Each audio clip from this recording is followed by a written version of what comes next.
روستای همدان جایی هست که میگفتن جهاد نکاح تو اونجا صورت میگرفته.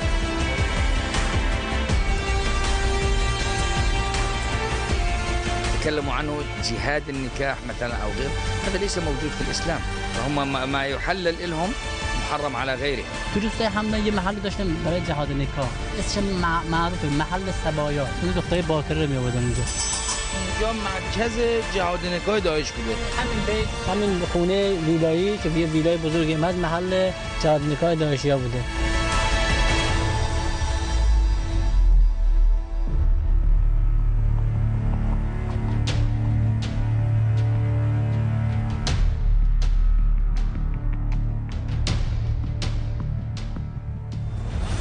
البته الان دیگه مردم به خانه و کاشانهای خودشون بازگشتند و در این منزل افراد زندگی میکنن.